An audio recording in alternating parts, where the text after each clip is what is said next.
nuts. The hell? Oh, hello, ladies and gentlemen. We are live.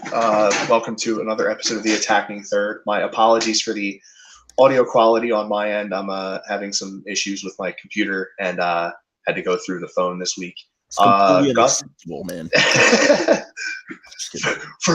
for how I usually go about doing things, and I was actually talking last week at the tail end of the show about how I was going to get back into doing like streaming games and stuff. My computer being down is kind of big for me. It's definitely a gut shot, but we're just technology is at the point now where I can adjust on the fly. Plug a couple things in, set a couple things up, and I can do this on my phone, no problem. Gus, how you doing, buddy? I'm good, man. It's living life. Excited for the season to finally come up there. Yeah, man, it's going to be 2023 is looking to be very good, and it's going to be especially across the MLS, it's going to be with a bit of a heavy heart, as we learned today that yesterday Charlotte FC defenseman Anton Walkes passed away in a boating accident out in Florida. Unfortunately, happened around 3 p.m. yesterday, from what I've seen from the reports, and the MLS lost it from what I've heard across social media, from Charlotte FC themselves, from Atlanta United, where he played initially during their first season. An amazing person, an amazing father, an amazing player on the pitch, an amazing person off of it. And, our condolences go out to his family, to the people that knew him, and not only in Charlotte FC in Atlanta, but the people that he came up with in Tottenham's Youth Development Academy over there in England.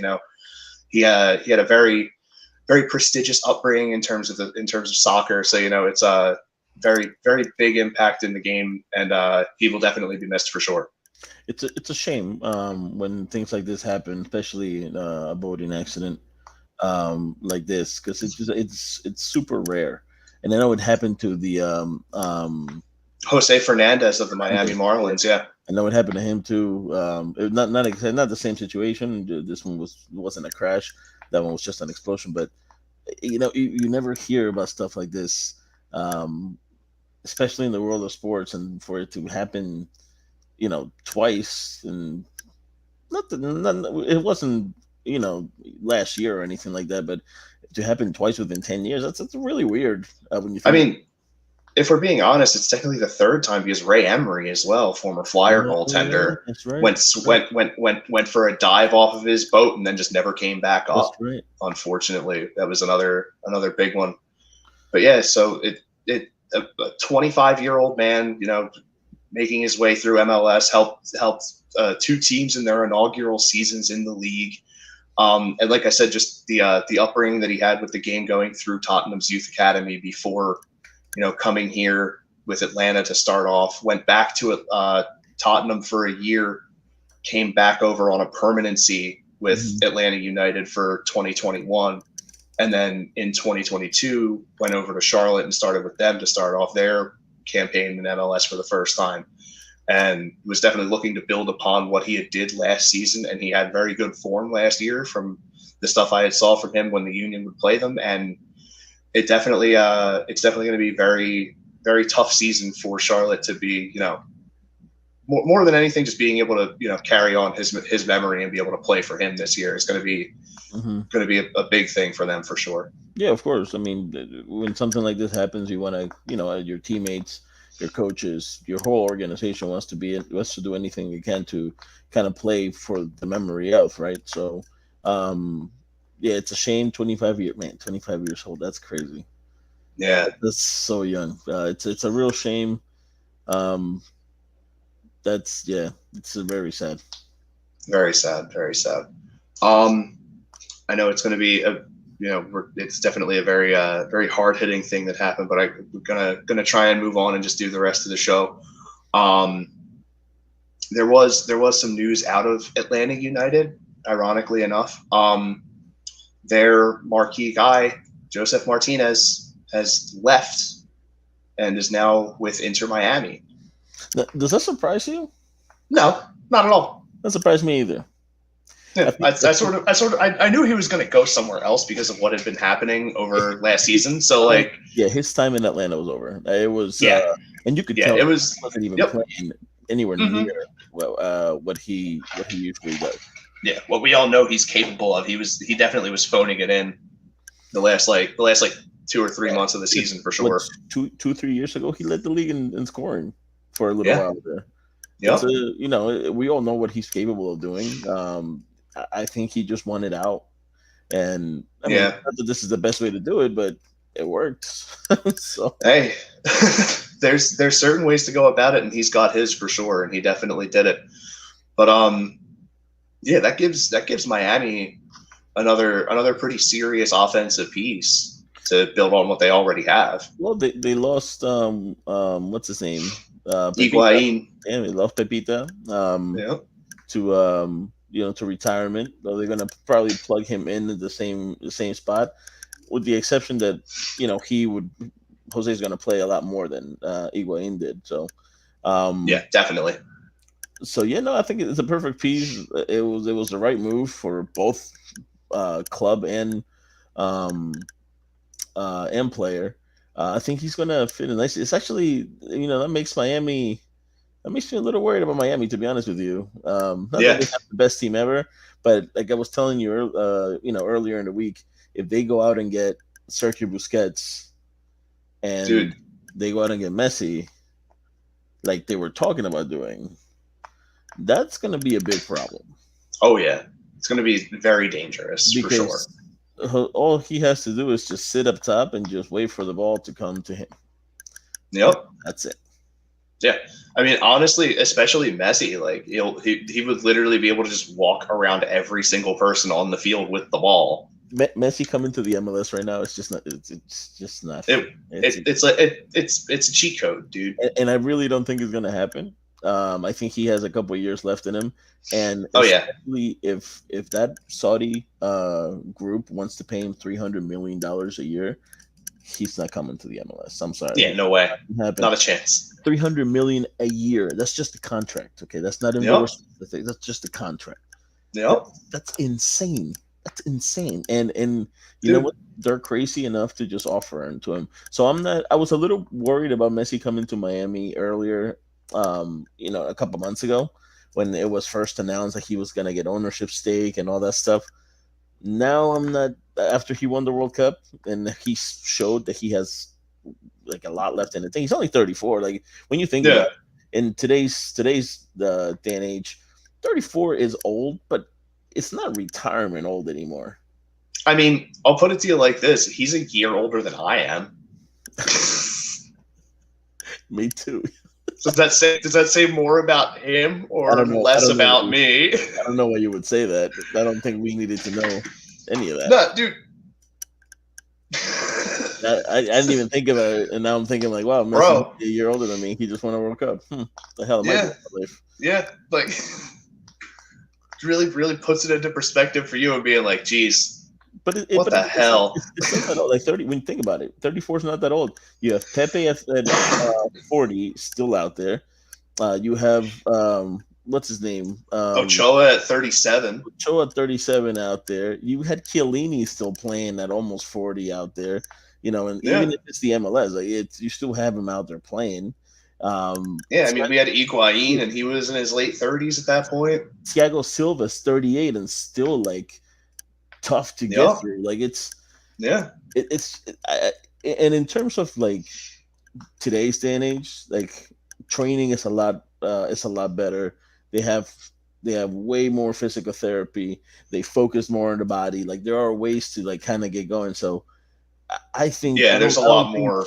I don't think it's not that Messi's not ready for the MLS. It's like the MLS is not ready for Messi yet.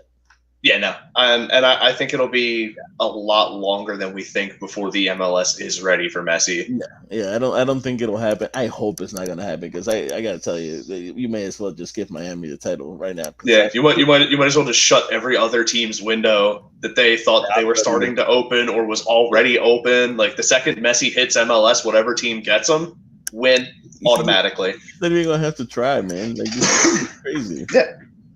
It's literally going to be like that old if you like me was a big fan of Dragon Ball Z coming up as a kid, there was the man you made me have to use like 10% of my power, like like that's literally what it's gonna be like when Messi steps on a pitch here. He's gonna be like, wait, it's smaller. Oh my God, it's smaller. It's a different game. Like from when he plays up there, like Messi's used to a lot of like coming from Barcelona, a lot of tiki taka.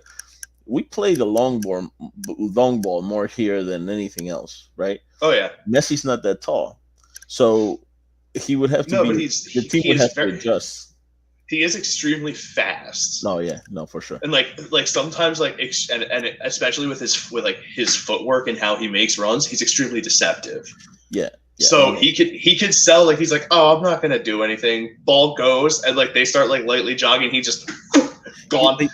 You know what's crazy about Messi, and again, I don't want to get in a tangent about Messi, but you know the crazy thing about Messi, and what differs him from Ronaldo outside of the World Cup, when what if you see him play, like if you actually just don't even look at the match, just watch him play. When he doesn't have the ball, he's everywhere. Like he's thinking. He before he even gets the ball, he knows where you're gonna be.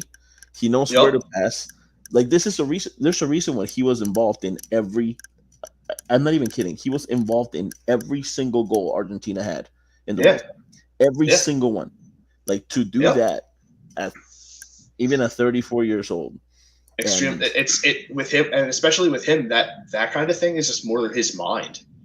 Yeah, like just sitting there and just like scanning every single possibility out there on the pitch when you're not even like when like as the ball's coming to you is extremely impressive. But that comes from practice. It comes from playing in Spain. You know, Barcelona. How many coaches did he go through? Like, think about it. So many.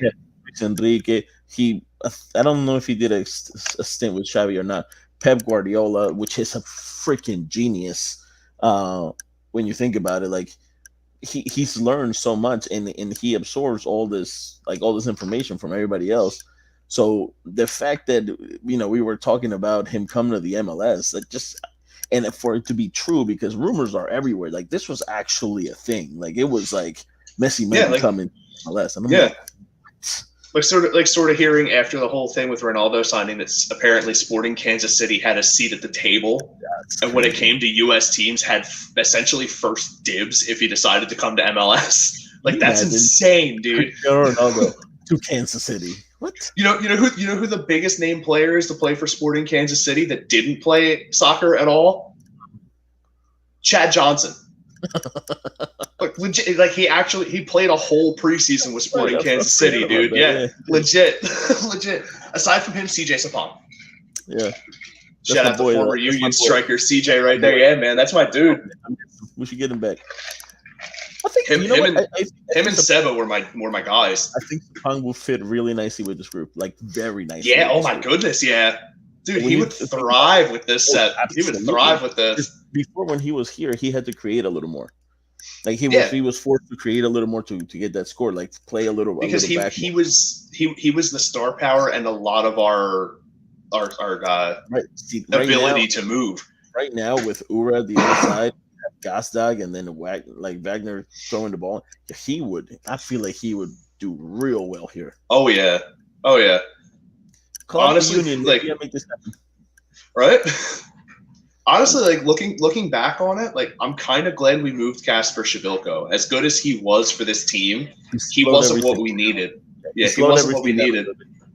Yeah, he was definitely not the best pace player, but he had a good scoring touch. But we needed guys that could keep pace, and Shabilko definitely was not that, and that's not what we were looking for going forward. He was always great up top, right? He was always great in the air, because he was so tall, and he could finish with his head. Like it's he wasn't too bad, but it just didn't, like right now it wouldn't fit with what they're trying to build. It was a good move. It was a good move to move him.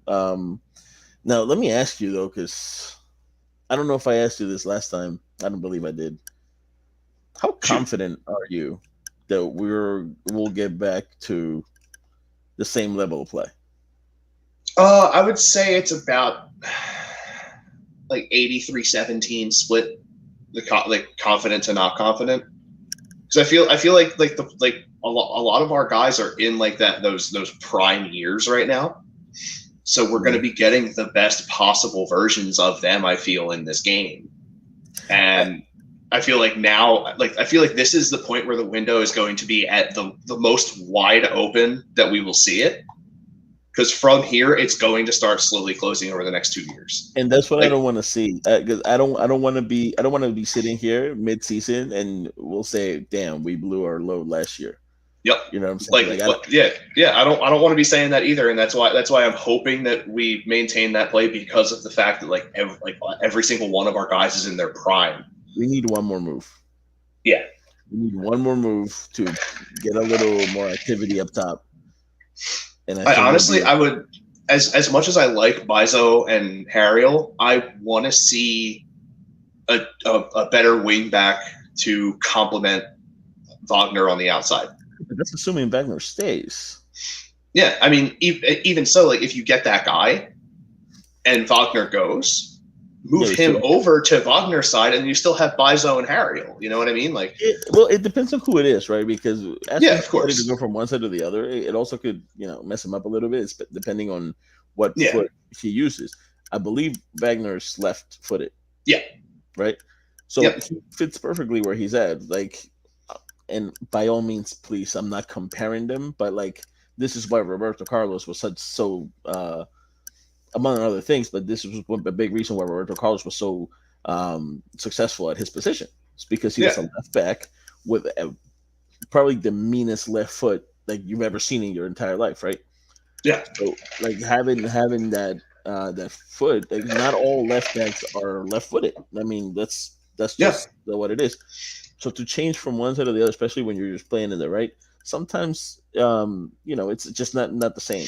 And I'm not saying it can mess you up per se, but it can throw off how you're trying to plan your attack because having a left-footed delivery coming in compared to a right-footed delivery, not only is it easier on the stride from that side, it's the same concept as having a right-handed shot in hockey play the right wing, a left-handed shot play the left wing. So that way, like the stick is further out, so you have more protection of what you're trying to do, and you don't have to turn yourself more to square yourself to where you're trying to either hit, shoot, or whatever. Exactly. So it's definitely an understandable thing. I mean, if we can, like I said, if we can find a guy that could be that nice complement piece, and then have that person use Bizo and Harriel as their complement pieces at some other point, if you decide to move that guy over if he can, or if Bizo or Harriel are able to make that shift over, there's a ton of possibility. I just would like to see,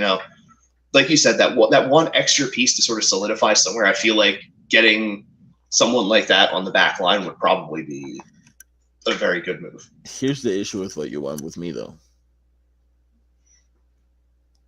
Who? I can't think. No, seriously. Like, I know there's some people that we can probably go get, but I don't see anybody that would fit better than what we have. That's available. That is, of course. Yeah. I mean, because me being the person that I am, I mean, Yedlin. That's why I said it's me being who I am. That's why. Well, I think Yedlin was very promising when he first for sure, especially with the U.S. team, because you saw this like shorter guy just blowing by people. Yeah. Now that he's a little bit older, like his speed has diminished a little bit. He's just not going to help you out.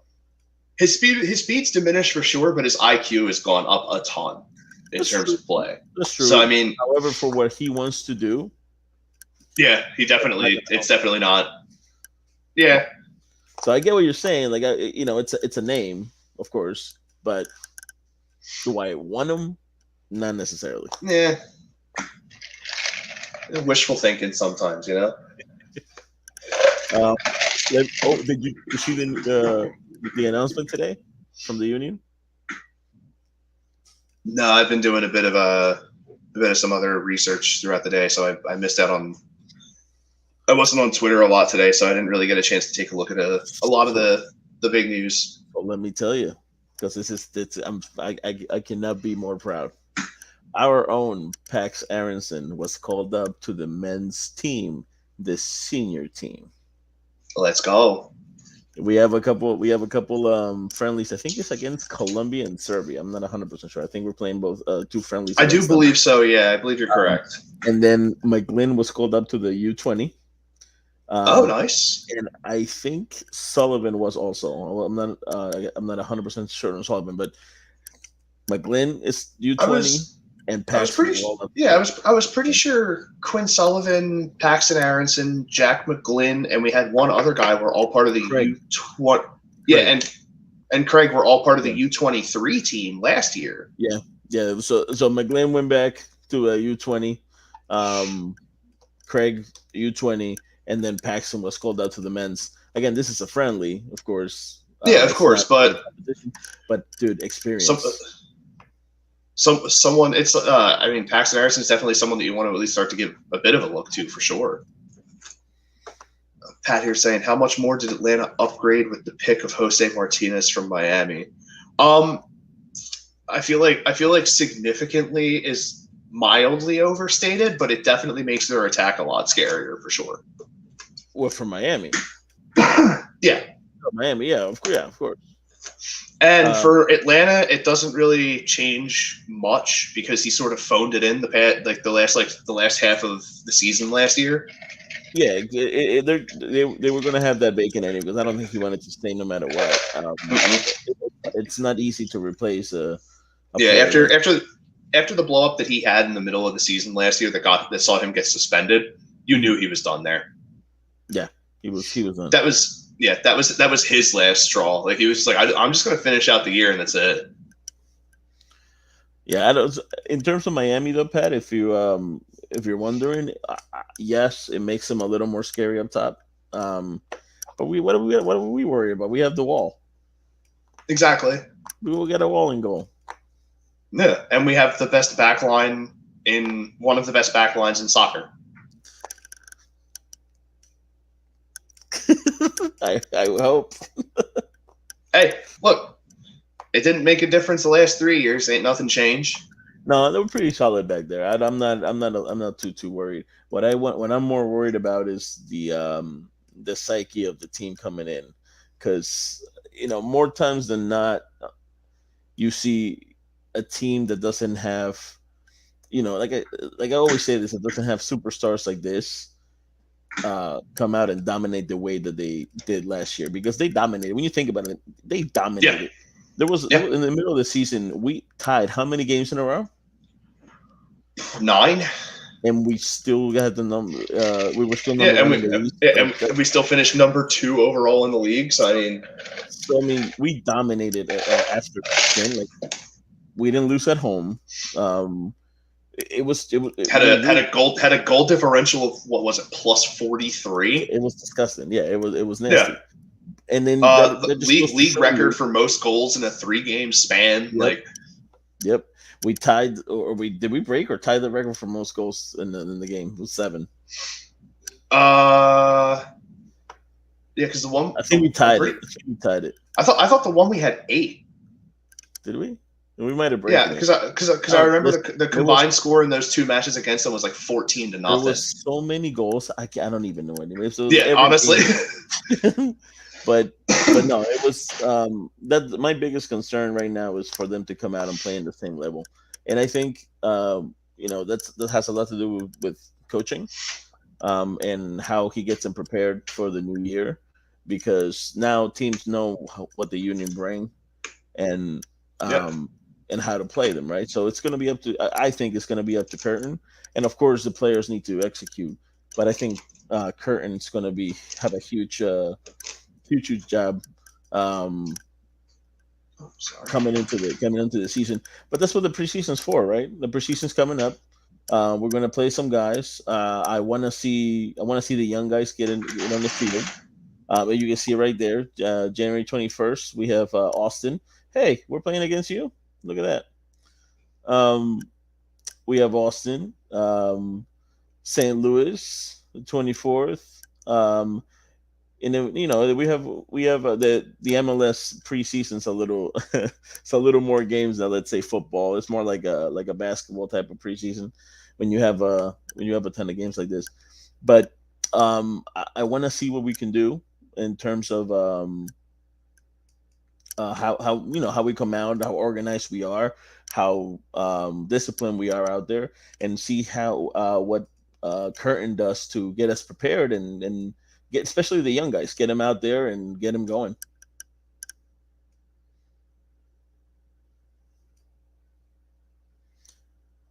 I think we Yeah, might have. sorry, I There you my are. my phone freaked out, and out of nowhere, I was talking to myself. That's right. I was just I Yeah. were, ju- we were just I was just talking about the preseason and what we're gonna do to what's Curtin gonna do to kind of keep it going in terms of psyche and getting the young players out there and just minutes, man. That's so important when you're a young player, like getting Oh minutes. yeah, And preseason, it's a way to do it. yeah, 100%. And I feel like the main thing that it's going to be is instilling the confidence in the team that they still have that capability to be the team that they were last season. Mm, Above everything else, like forget about the records that you set. Forget about the goal differential. Forget about the stats that you put up. Just know that you're a team that is in the MLS that is here to compete and try and win a championship above all else. And anything aside from that, like who you think you are as a player and all that kind of stuff, leave it at the door, because you're stepping in with this team to win. You win as a team. You don't win as an individual out there every single match week. It's all 11 every single week. And if you're not on board with that, we don't need you. mm-hmm. Because at this point, like the window is so wide open, you could throw a house through it. Yeah. Like this team is at this point now, this year and next year. If you don't win the cup, it's a failure. With the capabilities that we have, with what we've been able to put forward over the past 3 years, you have to win now. Oh, it's cup or bust in the next couple of years. It has to. There's no two ways about it. Like, Blake's getting towards that point. Elliot and Glesnes I think they're still in the prime of their careers. Yeah, I mean, it's only a matter of time before you're seeing some of these younger guys get poached. Some of these older guys that are on the starting 11 that are making serious impact in this league, it's only a matter of time before you see them get poached. Like we've been talking all year, like we've been saying, like, we're surprised that Kai Wagner didn't get taken. And I still think he will. I still think he will. I feel like now it's not a matter of if, it's a matter of when for a lot of these guys. Yeah.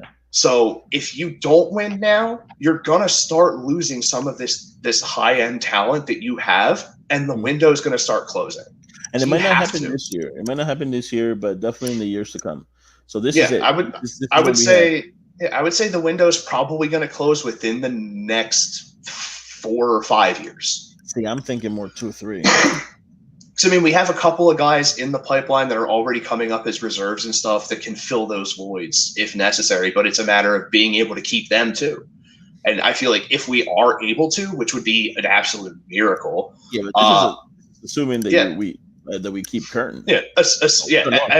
Above all else, if we don't keep the coach, that nothing else is going to happen, because he's the one who's established what we are as a team now. He's established this mentality, everything. Trust me, I want to give Bug Holter the freaking boot. Like, I don't want him as a coach. I think he should just go. The U.S. deserves so much more than that. I don't think he can get it done. I don't think he can motivate. No. At this point now, like I'm not even looking at the whole thing with the Reynas. Just as a coach, he doesn't know how to handle the talent that we have. He doesn't know how to operate it, because we like everyone keeps saying America plays a different style of football compared to literally everywhere else. Even compared to Canada, we play a totally different style of football. We need a coach that understands that and can really just tell these guys, like, look, I know what you can do. I know how we can do this. You just got to do it. Right. Because unfortunately, Jim Curtin is that guy. Like he literally is, and like he worked with what, like a fistful of these guys already. Absolutely, like, yeah. But they also know, like they've seen what he's able to do with a team like the Philadelphia Union, right? Imagine what he can do with all those kids that like they all have greater talent than what he has already, like here, right? So just imagine what he's able to do with all those guys. Oh, just imagine him working with Pulisic and McKinney. Well, not even Pulisic. Imagine him working with Adams, with Tyler Adams. Imagine. Yeah, I was gonna say Tyler Adams, Weston McKinney, like Sergino Dest, like bro. Like he can do whatever he wants. Yeah. Like it would be nuts. I really want Boghalter to just leave sooner rather than later. Dude, yeah, it would be like I like your sneakers. You look cool in the sides. I don't even care. You can't win games. Get out of here. Yeah, no more. I'm done with Berhalter. Honestly, like I had said, I felt like the Gold Cup gave him a bit of leniency, and unfortunately, we saw that leniency die right before our eyes at the World Cup. It's a shame that it had to happen on the biggest possible stage. I know, but yeah, Berhalter doesn't know what he's doing, man.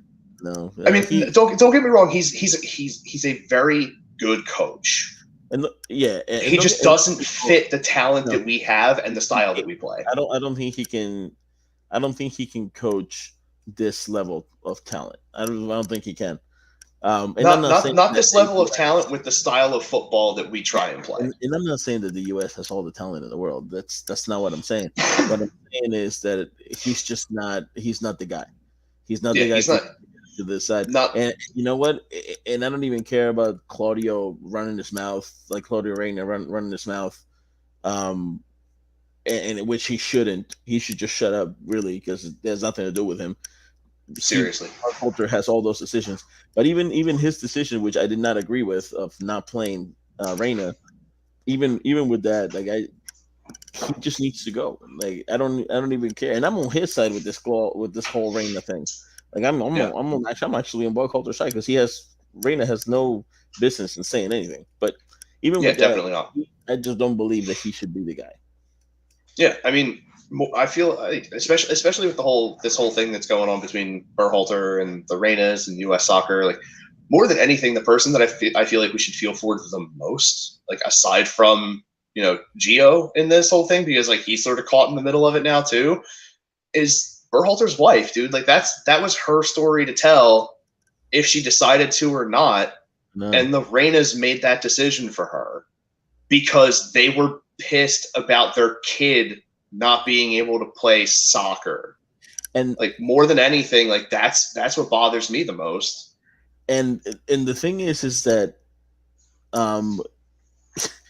like they were friends, like real friends since college. Like come over to my house and have some dinner, friends. Like they were real friends. Like and Danielle,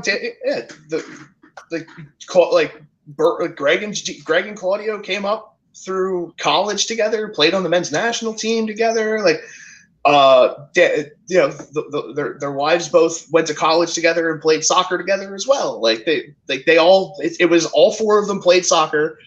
Each side, played with the other as a teammate. Like there's just so much there that's just like it's ridiculous. Like this is like the prime example of like entitled soccer parent style crap.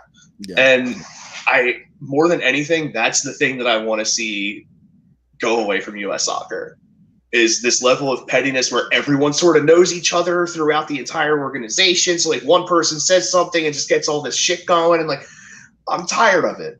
I want an organization for competitive sport in this country that intends to try and be the best in the world, in the actual world.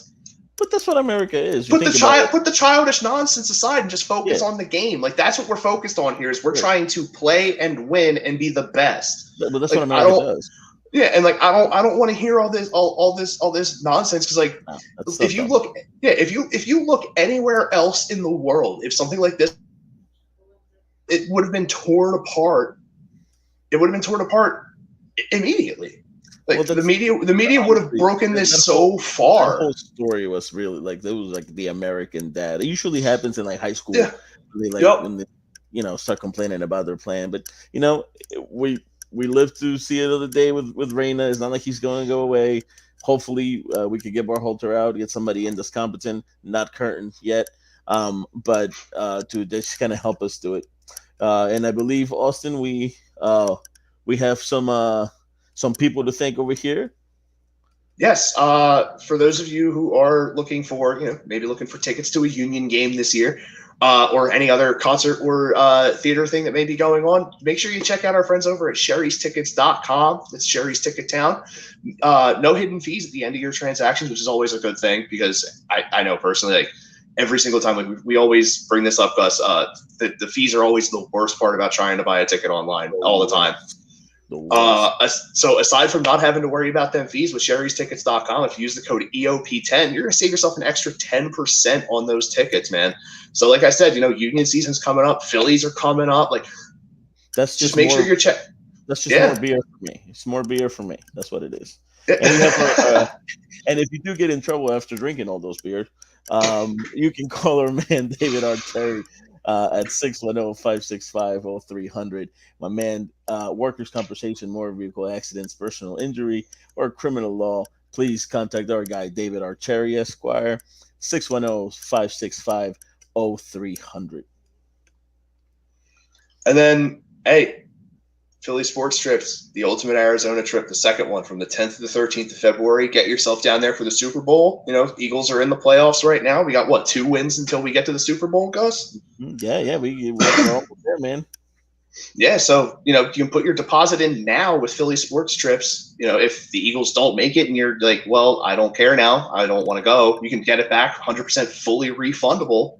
Make sure you're checking out our – that's super important when you think about it. It's a game that we're looking to get to, and we're not there. So, if you want to go, make sure you get it right now, and you don't have to worry because if something happens, you can't go. Your job doesn't let you go. Your baby mama don't let you go. You get 100% fully refundable deposits, man. Yeah, I think it's as long as it's before the 31st of January, you get it back 100%. So make sure you check out our guys over at phillysportstrips.com. Aside from the trip out to Arizona for the Super Bowl, we got the Union coming up, and they are the official sponsor of Philadelphia Union. So definitely get checking them out. And and if you do go watch the Birds, you can always go to Kelly's Corner Bar in Leicester, PA. You know how much I like my specials, man. $8 wings, $5 burgers, $3 bottles. Tell me that doesn't sound like a great time. Come on, man. Let's go. You got Coors Light, Bud Light, Miller Light, $3. Come on, it's a good time. Kelly's Corner in Leicester, PA. Give him a shot. It's always a great time to watch some Philadelphia sports. Yeah, man, it's gonna be. Oh man, I cannot wait for this game Saturday night. I'm so stoked for the Eagles, man. Just all these Philly teams just making it to the playoffs right now, man. It's good. It's been the best time.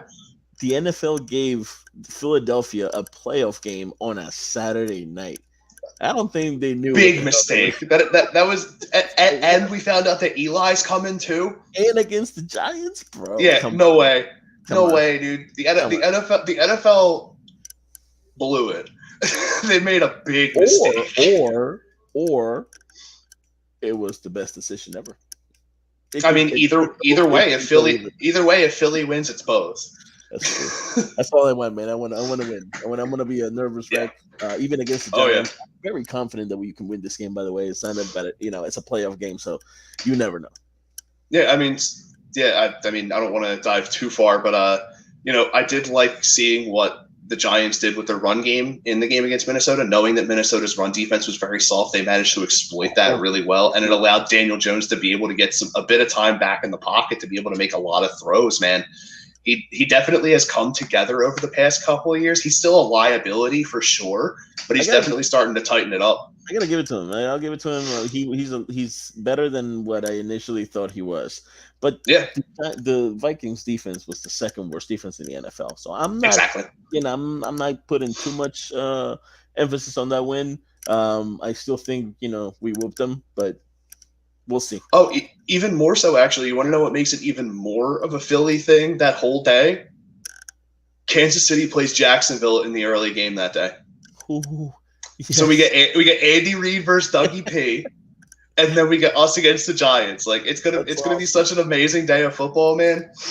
And the only way that the AFC Championship game isn't played at a neutral site is if Jacksonville wins. I know. Which, you know what? I'm rooting for Duval, man. Good for them. Yeah, bro. Let's go. I'm rooting for Duval. Let's go, dude. I'm rooting from the team from the home of AEW. Listen, I